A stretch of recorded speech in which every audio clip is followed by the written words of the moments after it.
Listeners, here we are again. We're still in Munich at the Transport and Logistics show, and today I've got an absolute, I don't know what to call him, someone very, very special to me, and it's not very often you get the chance to do something like this, but he's a man who played golf with Francesco Molinari and also Padraig Harrington, so we'll come to that a little bit later. The reason I say it's special is because when you get the chance to work with someone that you've got so much respect for and you actually like, who also gives you a hard time, it's a little bit of a peculiar balance. But today we've got the CEO of Saudia Cargo, Omar Hariri. It's a great pleasure, Omar. Welcome. Thank you, Chris. It's a pleasure. And just to make you feel comfortable, there's two of me. There's a picture of me right over my shoulder. Yeah, you should update that picture. So I can, yeah, very good. So I can get my own back on you now. Omar, really, great pleasure. Now, why did you agree to come on the podcast?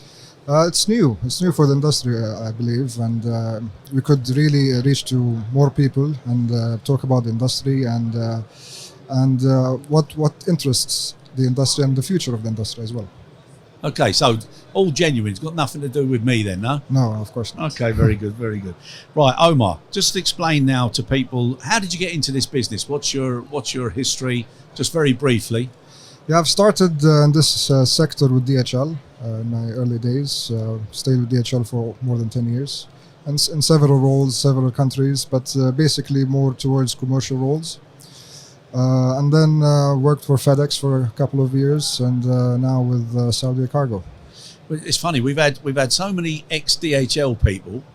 I mean, so many. And one of the questions I asked one of the guys yesterday was, how come DHL couldn't keep all these superstars? Well, they kept us for long, actually, for over 10 years, and majority of them they stay for long. But usually, you like to try something different and explore other opportunities. And to be honest with you, when you have especially in the cargo industry, when you have the integrators experience and you combine it with the cargo, it gives you an added value as well. Okay, that was very well put. Very well put.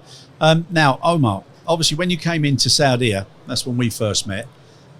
If I was to ask you who inspired you in your career, and again, feel free, you know my name, I'm sitting there. Who inspired you when you came into the business, not just in cargo now, but since you started? Well, to be honest, I was inspired by Ken Allen, the previous CEO, previous CEO of DHL Express. He really turned around the business. He really put a strategy and communicated really well. And everyone is speaking the same language. Everywhere you go in DHL, every country, they all speak the same language. Yeah, and that was amazing. And he turned out turn around the company very quickly. Yeah, no, that's an incredible thing. Now, was there anybody who sort of gave you your first chance or seen something you knew that nobody else did, apart from maybe your mum or dad, but that they really thought, I'm going to give this guy a go? Who was it? When was it? And why did it happen? It was with DHL, and I was the first Saudi to take a managerial position, and it was Noor Suleiman, the previous head of Saudi Arabia, DHL Saudi Arabia, and now he's the regional CEO for MENAT with DHL. He really, mentored me and put me on the right way to grow in this sector. Okay, yeah. And anybody else? That's the person I think of at this moment. But definitely it's not you. Pardon me? Definitely it's not you. Okay, you do know we can cut this at any time, yeah? Okay, now one of the reasons we're doing this is because there seems to be a lack of good, fresh youngsters either being given the opportunity or being pushed. So if anybody gets the chance to listen to these podcasts, some of the younger guys, we want them to know that there are people out there who really, really care, and what do we do to bring them in?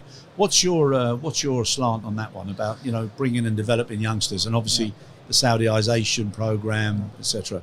Well, unfortunately, our industry is not very attractive for youngsters to start working for. But to be honest with you, it's a very personally, it's a very attractive industry. I can see it because it's every day is a new day. Every day comes with its good news, with its bad news, and it's very dynamic. And to be honest with you, if you're a young person thinking of entering the logistics or the air cargo industry, and especially in Saudi Arabia now, it's booming. Especially now, it's part of the Vision 2030 of Saudi Arabia and making Saudi a logistics hub. It's the right time to think about the sector. Yeah. And also somebody, if you don't mind me asking, and I'm sure a little competition now for the next 20 seconds, how old are you? I'm 37. 37, which is, I mean, incredible age to be in the position you're in. Doesn't intimidate? Maybe it's luck, maybe. Sorry? Maybe it's about luck, or you tell me. Maybe by the end I will. Now, funny enough, you're saying that. One of the things that we do is we come up, or I try and come up, with a title of a book that would be your biography before the end of the session. So, if anything inspires me, I'll be putting that down. Okay, now at such a young age, and I've been on the wrong side and the right side and the left side and the right side, so I know exactly how you are. What frustrates you? What annoys you the most about managing such big numbers and people and locations? I don't want to say frustration, but what I want to see, I want to see more a commitment to change cultures, and to commit to be engaged and to drive a performance-driven culture. It's a bit slow, I believe, and I think, but we're heading into the right direction, I believe. Yeah, and when you're talking about engagement now, yeah. how do you like to see your leaders engaging with their staff and encouraging engagement from their staff? It has to be natural. You cannot just force it in, and you have to be a mentor. You have to genuinely want to coach, want to raise those youngsters, and teach them and motivate them, because every person has a different trigger to get motivated, and you have to know really how to identify each one and what triggers them to get motivated. Yeah, I'd have to have a chat with you to find out if you knew what my trigger was. Well, you should know, right? Yeah, no, I know. Now, as far as e-commerce, yeah. Okay, now we've been talking to lots of people here, and personally, I don't think anybody knows what to do with it. Okay, whether it's carrier, handling agent, forwarder, it's just something that's coming over. It keeps cascading. As long as you get wet, you're part of it, but nobody really knows how to address it. Now, from your perspective, what do you think needs to change? Well, we need to have more collaboration between exactly. from air cargo side, from the integrators, with the freight forwarders, with the retailers, and the end customer as well. E-commerce is not going anywhere. It's only going to double going forward and grow massively, especially in the region in Saudi Arabia. In the past 5 years, been growing in double digits every year. And as you rightly said, nobody is getting it right until today. But in Saudia Cargo, we're now studying a plan to really add value into this product. Okay, and one of the things that we're going to do after this series of getting to know the individuals is we're going to do a set of key programs on safety, security, but there's going to be one on e-commerce. So if you do well on this, we might invite you back. I hope so. Right, I've got to say now, I've got to ask you, and people don't know, so maybe you can elaborate a little bit. Monday's meetings. Yeah, what about them? They were entertaining, weren't they? Well, yeah, actually, I don't know if you remember, probably the first or the second meeting when I started, and you came with a box of dates. Remember that? Yeah. And then you started giving out dates. I said, well, what you doing? I said, well, now every time you're telling me when is the deadline, what is the deadline? I'm giving a box of dates just to shut up. Yeah, it was funny, but actually it brought value. Okay, we can see now that we're more focused because, as I said, the business is very dynamic, and and every hour it changes. So you have to be on top of your business if you want to really control it. And the reason I'm saying that is a little bit tongue in cheek, because I used to look forward to it, and I do miss them now because I found them entertaining. But I also used to like watching you and the way you did it, and you used to push people. But you got more and more and more, and fair play to you. I think you did it. You did a great job there. Now, moving on from e-commerce, product definition also gives companies, especially our industry, I think, a little bit of a chance to be more disciplined and follow correct procedures and just do things in the continually same way. Pharmaceutical. Yes. Okay, huge. Now, one of the things that I think is a lot of people are over-investing. Because as people become better and it becomes more important, it's going to become faster and faster. So it's not going to be stored in such automatic climate. Now, some of the people we've spoken to, they're looking at things on the ramp. How do you feel the pharmaceutical, shall we say, exposure and profile and demands is changing the way people approach general cargo handling? Well, it's pharmaceutical or pharma product is it's quite a premium product. It needs to be handled with really with care and with special handling, especially in Saudi Arabia. With the heat that we get, the summer, and usually the temperatures doesn't go below 25 degrees. So investment is required, and we're investing heavily now in our infrastructure. With 2 mega facilities in Riyadh and Dammam. It's not about infrastructure. It's about processes. It's about quality. It's about safety as well. So, and that's what we're now investing in our people, in trainings, in getting certified also by IATA and by the GDP as well. So we're really doing well in terms of moving into that direction. Because unfortunately, in the past few years, our pharma business has declined. But now we're getting back some of that market share. Oh, good. Now you mentioned a couple of things there, but training in particular. Yeah. Now, one of the things that I'm trying to get involved in now is changing the way training's done. So, and especially an example in Saudi, and lots of the youngsters that I've dealt with all over now, they don't like to be in classrooms. So one of the things that we're trying to do, and IATA's taken an initiative as well, is to reduce the amount of classroom days and give people small modules, small sound bites with some videos, but always competency based. So whatever they do, they have to be tested.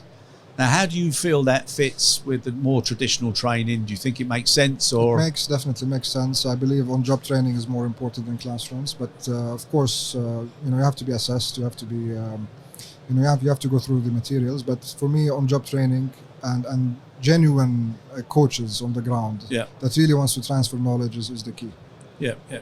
And do you think that's going to change quick enough now moving forward? Yes, of course, with the transformation of the digital platforms. Of course, I think it's going to change going forward. Okay, good. Now, again, some of the initiatives that IATA have taken board, the IATA Cargo Handling Manual.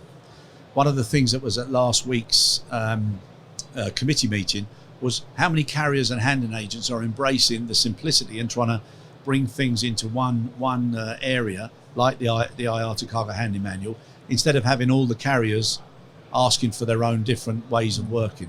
What's your take on that? Of course, it gets you more focused onto specific requirements that covers all needs and all requirements for all the airlines, and it aligns all your efforts to make sure that you comply to those requirements much easier.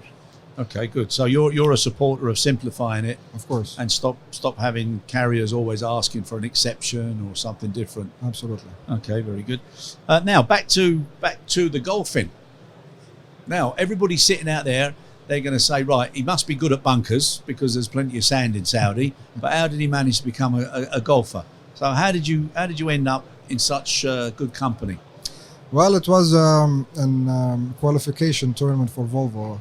And they do it in every country, about 72 countries. And they take the top 2 amateurs that qualified, and then they take you to South Africa. And then you have to do another 2 rounds of qualifications with 72 players, and they take the top 16 to play on the European Tour with the pros. And actually, it's not the Pro-Am. You play on the Friday on that tour, which it's amazing. And it was an amazing experience. I was lucky enough to qualify to South Africa, and then I came second in South Africa. And I played with Padraig and Francesco Molinari. It was an amazing round, although it went very fast because I really enjoyed it. It was great. But what an experience to be playing with such people that are.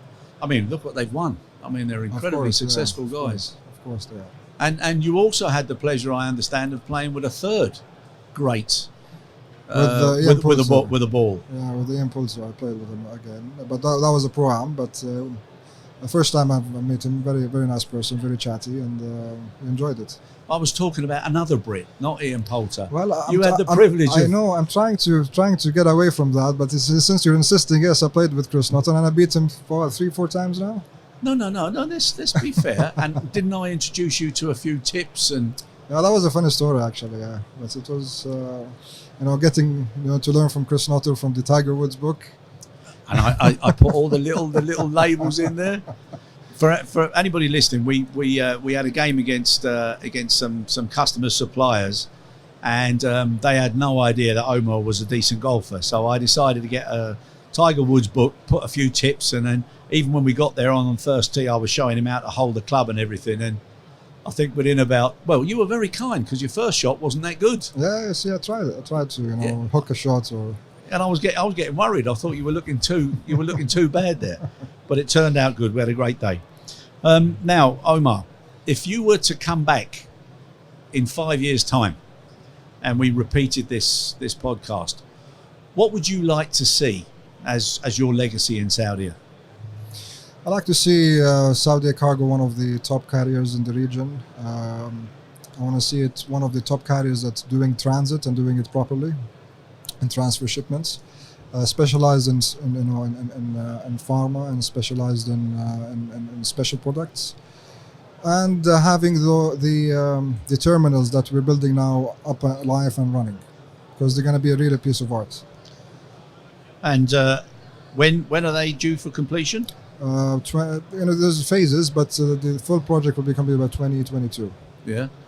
Okay, so you're quite busy ahead, huh? Oh, yes.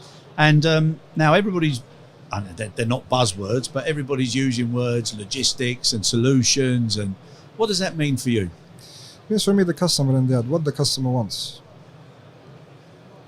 Exactly what the customer wants. Anything I do or we do in a company, we have to think how it's going to affect the customer in the end. So customer is king. And where do you feel our industry is with regard to the quality that the customer receives on a regular basis? We still have a long way to go, especially with the digital infrastructure. And you don't want to put a little figure on that. We did an exercise with IATA, and there was several airlines, several handling agents, and believe it or not, it went from 45% up to 85%. And a couple of the carriers were at 45%. So I know who they are, and I won't be flying on them, but. Where would you say? Well, I think we have probably we're at 60%. We have 40% to go. Yeah, across everywhere. Yeah, and that's especially I want to talk about the digital infrastructure, especially for the cargo. Okay. Yeah, we have to really develop it. And how do you see the development of Saudiization? So for people who don't know, it's a promotion of local talent, and it's to encourage people. To come into certain industries and be given opportunities and chances. How do you feel that's going? It's going pretty well, especially for Saudia Cargo. We're doing well, and other companies in Saudi. Now the thing here is how to retain them and develop them. That's the key. Yes. Attracting people now is getting easier because of the Vision 2030. It's promoting the youngsters to come and join the private sector. So we're getting those youngsters in, but now the key is to how to retain them and develop them. And as far as the way the business is going now, what's your little? It's a difficult year so far, 2019. I think for everyone, but we're doing well. It's not where we want it to be, but we forecast from now to the end of the year that it will go as per plan. Okay, very, very good. Now, Omar, just a little bit now more on the balance between private life and business life. We ask the same people. If I was to meet your wife and ask her, what would you like to change in Omar? What would she say? More time with the family, definitely. And that is the most consistent. Everybody. And why do you think a lot of us, when we've been in certain jobs, we don't tend to give as much focus there as we should? I think it's the nature of the industry, because as I said, it's very dynamic. You could work late nights. You could get calls middle of the night for shipments, because you're working 24/7. Your operation doesn't stop. It's not like the banking sector where they shut at 5 o'clock and then you come the next day. Yeah. And that's never caused you a problem. You're happy with that? No, definitely it's causing me a problem, and I'm trying. Everyone is trying their best to have this life work balance, and it's a challenge. And children, what about them? See how tough it was on a Monday. You know that's a little bit of you coming out there. Hey, what about how many?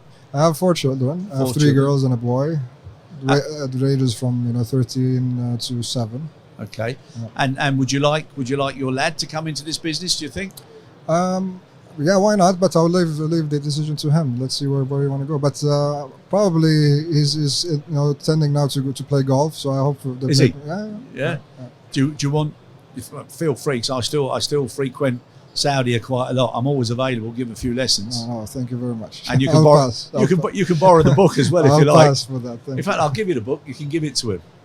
Yeah, and then when he watches this, he'll know the history of the book. That'll be good.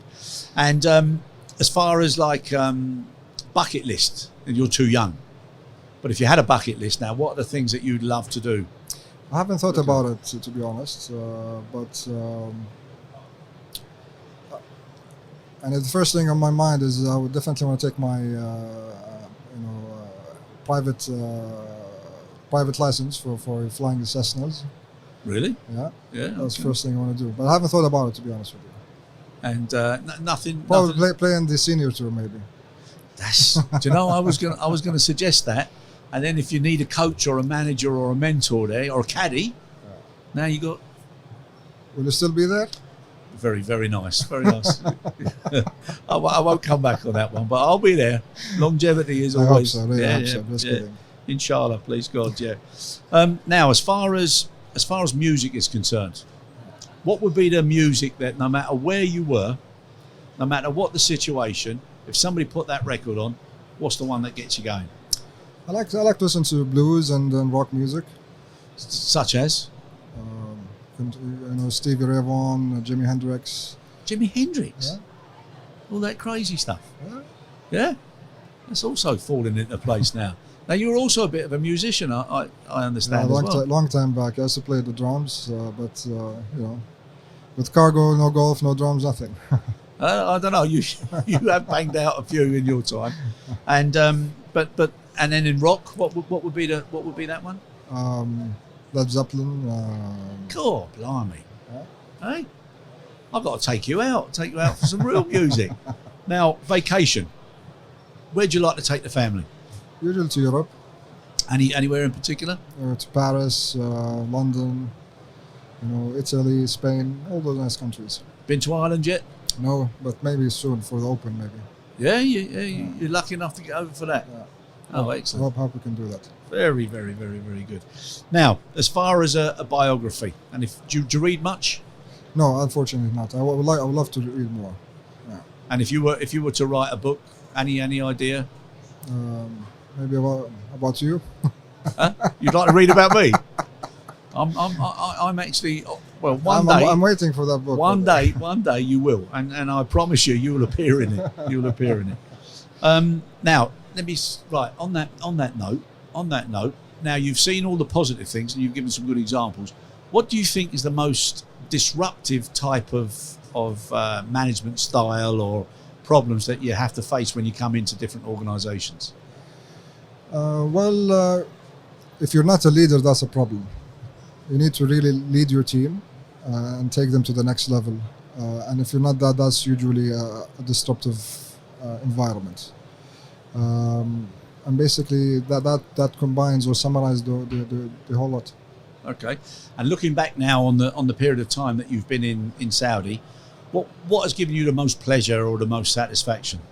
Seeing now that the ship is turning now to the right direction, although it's slowly, but it's really going into the right direction. Seeing the hope in the eyes of the employees that they can see that there's a change and there's positive things coming through. So I really appreciate that. And you're carrying on doing the road shows and the CEO awards. Oh yes. I've got to be honest. I think people loved that, and everybody likes a little bit of recognition. Of course. Doesn't matter who they are or how old they are, or even if they're on a podcast and then they got their ex-CEO there. So a reference would be good. Of course. Yeah. Just Sure. a few hints there, but didn't get very far, did it? You want me to do it now? No. We can. It'll take you too long, so we can. I'll give you some paper and stuff later, and you can get on LinkedIn. Now, the next big objective, next big target within the Vision 2030, and obviously combining all of the other modals of transportation in Saudi. What's in that? Where do you see some collaboration and things that will change the the way everybody looks at the individual areas. Yes. The good thing about the vision that now it realizes that without a good logistics infrastructure, all of those initiatives will not happen. So there's a huge focus on logistics, and we're seeing a lot of initiatives are going live. We've already started with the air cargo collaboration with the seaports to create the sea-to-air corridors. Very good, yeah. Already now there's the integrated logistics zones that are going to be established in the airports as well, something never happened before. So there's a lot of big opportunities coming up, and I'm excited to be part of it. Yeah, and something that I get all the time from people that I know in the industry, and even my own brother who's always giving me a hard time. The difficulties, the administration and the customs clearance, how's that changing? Obviously, I know it's changing for the better, but coming from you, yes, probably be a little bit more credible. It's changed 180 degrees really now. There's a very strong leadership in place. They've really done wonders in a very short period of time. We can see their engagement. We can see their involvement into ease of trade as well, and still there's a lot of initiatives to come. I'm sure about it, but it's amazing what happened in the past few months. Okay, and faster clearance, everything. Yes. Yeah, exactly. 24/7 faster clearance. The dwell time in the airports has dropped from 7 days now to 3 days. So it's more than 50%, but still, of course, we're aiming for better. Very good. And you're actually going to be getting involved in the customs clearance process as well, as it was done by them before. The operation sides of it. Yeah. Okay, very good. Now, as far as road transportation and links with the rest of the GCC.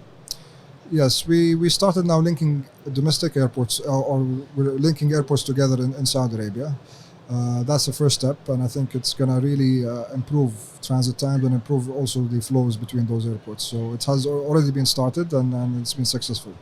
Good. And it simplifies things for people, so it's not... Yeah, exactly. You can ship from Jeddah. If there's no connection, you can track it to Dammam or Riyadh and then uplift it from there. Yeah. So the focus is more on the shall we say, correction or opportunities in the kingdom rather than at source. Yes. So you're simplifying things at source as well. Absolutely. And is there anything new? People are always asking about the freighter fleets. Yes, nothing new in the past. In 2019, we still have the same fleet, but we're as we speak, we're building our 10 years strategy in terms of fleet growth, and we're looking into something regional as well. Going to be one of the first players to do a regional network, something that we're planning to do. Oh, very good, very good. And when will that happen, do you think? Well, we're still we're putting in the strategy in place now, so we haven't really identified on which year, but something very exciting. Okay, and just coming back a little bit to being innovative.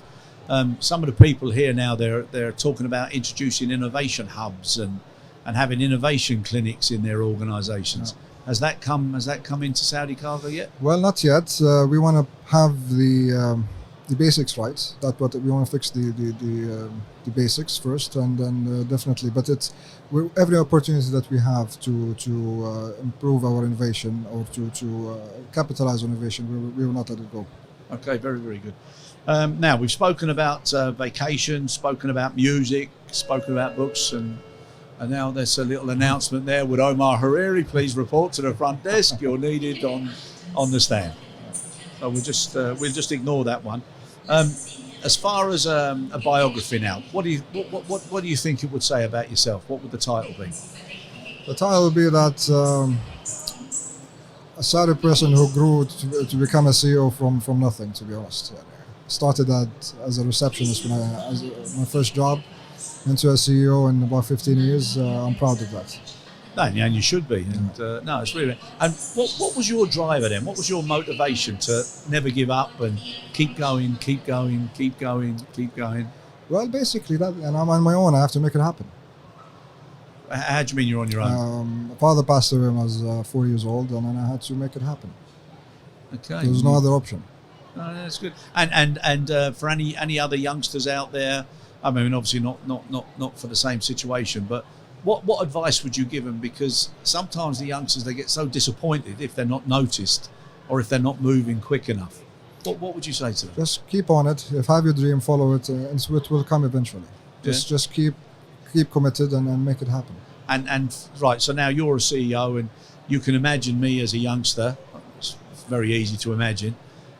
What advice would you give to me to make a very, very positive first impression and stay at the forefront of that first impression? Show commitment and be responsible, and of course have patience. Things will come. Okay, and another question that I like to ask people: mistakes. We've all made them, Of course. and when people say to me, who do you take most notice of? I always prefer somebody who's honest enough to have said the mistakes, but they've learned from them.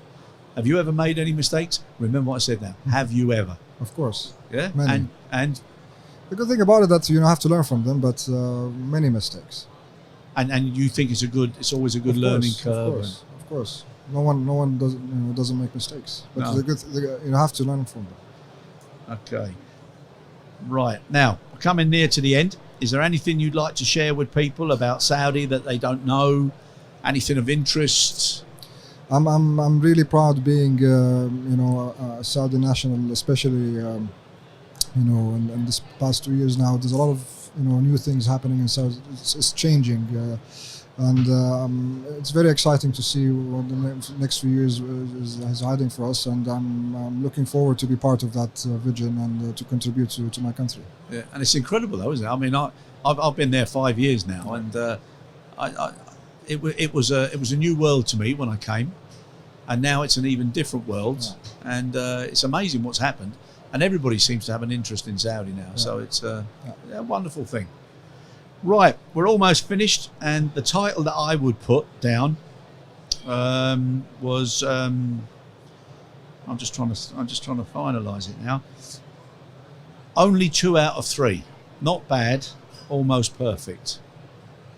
And even though I get a mention in there without mentioning my name, because I would have been the 3 out of 3, okay, I think people would pick it up. They'd want to know what it was about. They'd want to know a little bit more about you. And I say so with the most sincerity I've ever said, I think. It was an absolute pleasure meeting you, working for you and with you. And I know you're going to be very, very successful. Thank you. Thank you very much for having me, Chris. And it's a pleasure always. It's a pleasure of being a pleasure. But now, if anybody wanted to get hold of you, not your personal email, because I know how busy you are, but how would they get hold of you if they wanted to know more about Saudia Cargo or Saudia? They could. We're on social media. We're on Twitter. We're on Instagram, on Facebook, and our website as well, www.saudiacargo.com. And also, I have in the website I have a link directly that connects to me as well. So anybody can send me an email or can connect me through the website. Okay, it's very good. And also, I forgot to mention about the Sky Team inclusion now. Do you want to just give a little bit of... we had the pleasure now joining the Sky Team Cargo Alliance, and today at 4 o'clock, if anybody's would like to join us for the announcement and celebration, you're most welcome to join. And what do you feel was going to be the benefits of being part of that exclusive? Definitely added value to our customers. We have a wider network, wider options now to serve them better. And we cover, for the Alliance, we cover a very important region for them as well, the Middle East. And it's a win-win situation. I'm really looking forward to this partnership. Yeah, no, it makes a lot of sense. For anybody who sees it, I did try to get Omar to wear these, but I don't know why he refused. Because I'm bald. If I had hair, probably it would look nicer. No. I don't blame you, but it would have been a coup to get you in there. I would have enjoyed that. Omar, it's been an absolute pleasure. Good luck with everything, and really, really enjoyed talking to you again, as always. Thank you very much, Chris. Thank you.